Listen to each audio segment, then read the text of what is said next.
Oke teman-teman semua, ketemu kembali di video Arya Wisanggeni. Kali ini di video ini Kang Arya akan bercerita tentang awal perjalanan masuk Alas Purwo Banyuwangi. Biasa disebut dengan Alas Purwo Kawitan. Nah, di sini saya belum pernah masuk ke hutan angker manapun. Itu pertama kali perjalanan saya masuk dalam hutan yang konon ceritanya dari mulut ke mulut, alas ini paling angker setanah Jawa, yaitu Alas Purwo Banyuwangi. Sebelum cerita saya lanjutkan, jangan lupa like, subscribe, dan komennya serta di-share ke teman-teman lainnya bagi yang berkenan, agar channel ini lebih berkembang dan lebih bermanfaat. Kita bisa saling berbagi dengan teman-teman semuanya di cerita-cerita saya selanjutnya. Nanti video ini saya beri judul Perjalanan Alas Purwo Banyuwangi bagian 1, karena saya ke sana itu sudah 3 kali atau 4 kali, bahkan setiap tahun saya ke sana. Nah, ini kita mulai cerita kita tentang perjalanan awal kita masuk Alas Purwo Banyuwangi. Memang saya belum pernah masuk ke situ, bahkan baru mendengar nama Alas Purwo Banyuwangi. Yang konon kata orang itu sangat angker, dan di sana dipercaya ada kerajaan jin, dan tidak sembarang orang bisa masuk situ, dan banyak yang tidak keluar. Soalnya bisa masuk tapi banyak yang tidak keluar. Nanti akan saya ceritakan gimana dalamnya Alas Purwo, habitatnya apa di situ, dan tempat-tempat ritualnya mana saja. Mari kita mulai ceritanya. Yang pertama ini saya waktu itu dari Madiun. Itu 3 orang. Nah, dari Madiun 3 orang perjalanan ke Banyuwangi. Tentunya kalau lewat Jember itu melewati Alas Kumitir. Habis itu baru ke Jajak dan lanjut ke Alas Purwo. Tapi sebelum masuk Alas Purwo, saya datang ke tempat sesepuh sana yang sekarang menjadi ibu angkat saya. Beliaulah yang mengajari saya tentang spiritual. Nah, kita 3 orang tambahan dari Banyuwangi itu 2 orang, jadi 5 orang kita masuk ke Alas Purwo Banyuwangi. Untuk masuk Alas Purwo kita tidak semata-mata masuk, teman-teman.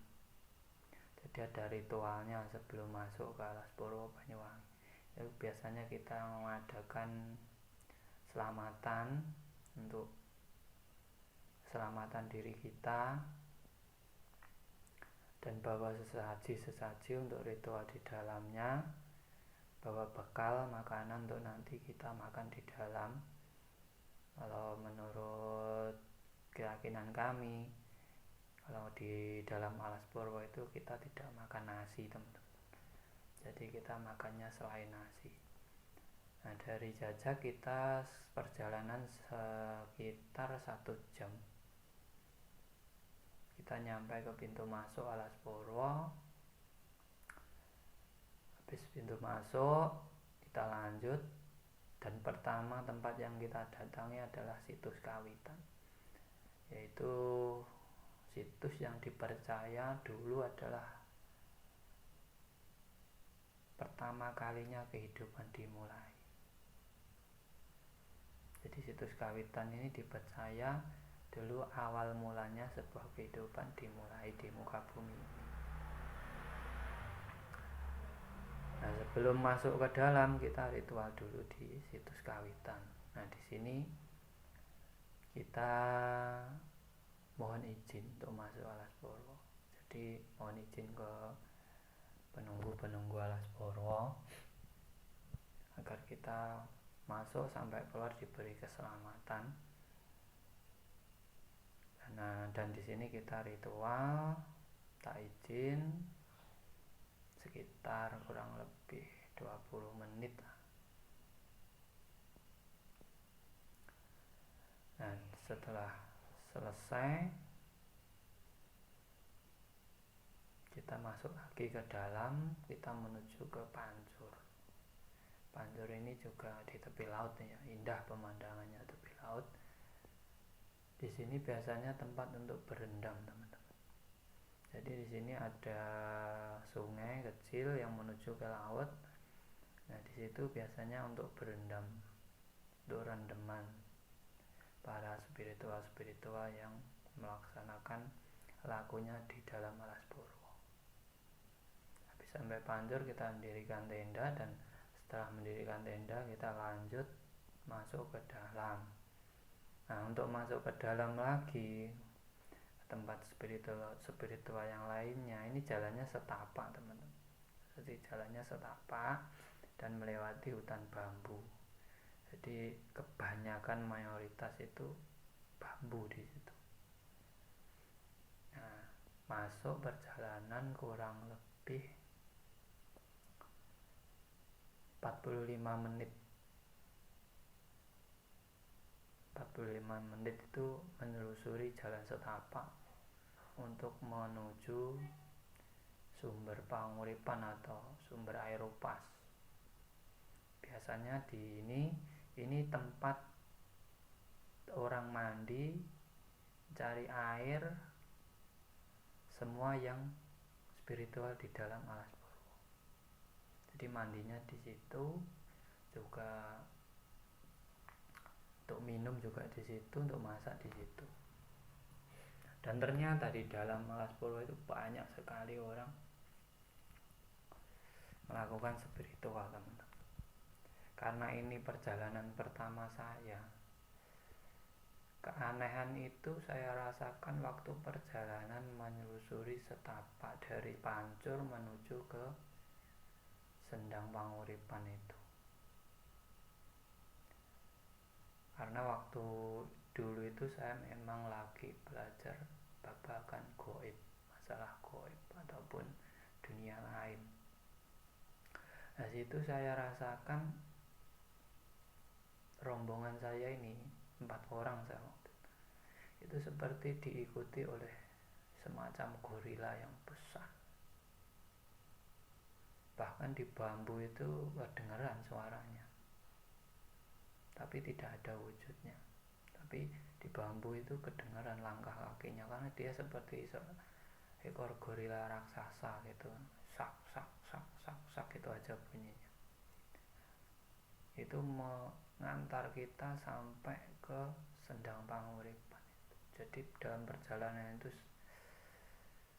campur aduk rasanya, karena ya gelap, ada takutnya, ada merindingnya, itu seru sekali.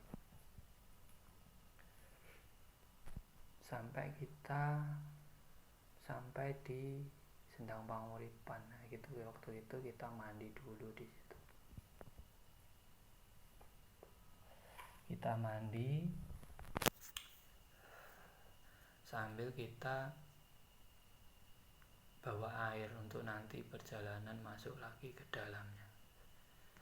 Nah, kita mandi besar, bersuci di situ. Habis mandi, habis bersuci, kita ganti baju dan dilanjutkan masuk ke Gua Istana. Nah, Gua Istana ini dulu tempat semedinya presiden kita yang pertama, yaitu Bapak Soekarno.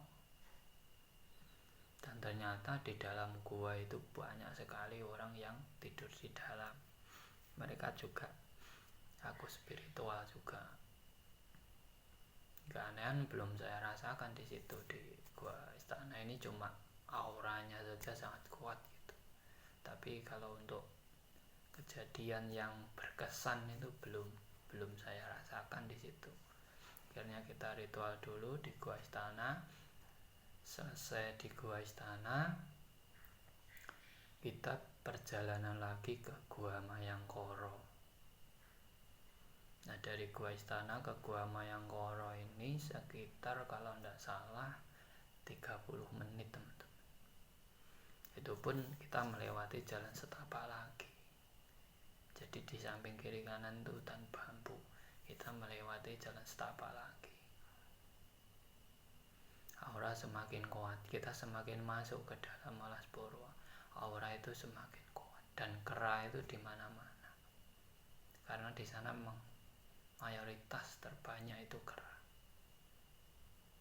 Nah, kita jalan, habis dari istana kita jalan ke Gua Mayangkara. Setelah sampai Gua Mayangkara, untuk masuk ke dalam gua, jadi guanya itu tidak langsung bisa masuk gini, enggak. Untuk masuk Gua Mayangkara ini kita pakai tangga. Sekarang tangga dari besi. Dan setelah tangga ini ada lorong kecil yang muat 1 orang saja. Jadi kita tidak bisa berdiri, kita harus seperti merangkak itu masuknya. Nah, setelah masuk sampai di dalam tuh luas sekali. Sekitar kalau 30 orang juga muat di situ. Dan pemandangannya dari atas itu sangat luar biasa. Sangat luar biasa. Nah, kebetulan di situ waktu itu hanya kita berempat, tidak ada orang sama sekali. Habis itu kita melakukan ritual lagi. Nah, di sini keanehan saya rasakan. Perasaan saya ini sudah campur aduk. Seperti ada rasa bersalah, rasa sedih, rasa takut, rasa merinding, dan aura mistisnya ini saya rasakan sangat kuat sekali. Waktu kita sembahyang, kita meditasi di dalam situ kan dipimpin oleh ibu saya. Nah, ini anehnya setelah sembahyang ini, ibu saya itu seperti orang kesurupan. Dia tertawa sangat kuat. Habis tertawa dia bersedih. Di saat bersedih itulah saya seperti hati ini seperti apa ya? Seperti orang sangat merasa bersalah. Dan akhirnya saya mohon maaf dengan sendirinya dari dorongan rasa di dalam diri saya sendiri. Saya mohon maaf dan memeluk ibu saya. Saya menangis seperti anak kecil. Anak kecil ketemu dengan ibunya. Situ saya menangis. Teman saya yang satunya pun menangis juga. Di situ suasana itu seperti kita ketemu dengan seseorang yang sudah sekian lama tidak pernah ketemu. Itu yang saya rasakan. Karena waktu itu saya di situ pun juga mendengar sebuah bisikan bahwa kemana saja kamu? Saya sudah menunggu di sini sekian ratus tahun. Dan itu membuat diri saya ini seperti tergerak, antara percaya atau tidak. Tapi rasa saya ini mendorong saya seperti ada perasaan sangat bersalah. Akhirnya kita 4 orang itu menangis semua di situ, berpelukan semua. Seperti hanya kita ini saudara yang lama tidak ketemu dan berkumpul kembali. Dan itu sesuatu yang luar biasa bagi saya. Sangat berkesan sampai hari ini saya. Saya seperti menemukan diri saya yang sebenarnya di situ. Jadi kenangan saya di Alas Purwo yang paling berkesan itu di Gua Mayangkara. Kalau di situ dipercaya itu tempatnya Eyang Mayangkara atau Hanoman. Dia dulu di situ. Memang di dinding gua Mayangkara itu ada seperti telapak kaki kera gitu, tapi besar ukurannya, sekitar kurang lebih panjangnya itu 4-5 meter, sulang ketinggi. Dan suasana haru, kita menangis, kita bercerita akhirnya. Dan kita di situ sampai jam 9 malam. Rasanya kita berempat tuh kayak tidak mau pulang di situ aja. Tapi kita masih punya keluarga, dan akhirnya kita turun. Kita malam itu tidak melanjutkan perjalanan ke mana-mana lagi, hanya sampai Gua Mayangkoro itu, dan kita perjalanan turun lagi, balik lagi, dengan perasaan saya yang sangat luar biasa. Saya seperti terlahir kembali dengan diri saya yang sebenarnya. Waktu itu saya merasa lebih percaya diri bahwa selama ini saya sudah banyak melakukan kesalahan, sudah banyak menyia-nyiakan umur dalam hidup saya. Nah, setelah kita jalan, kita kembali ke Pancur. Jadi kita keluar itu jam 10 malam, sampai Pancur itu jam 11. Nah, setelah di Pancur, saya berendam di Pancur itu sampai jam 12. Nah, tengah malam kita ritual di tepi pantai, di pantai selatan.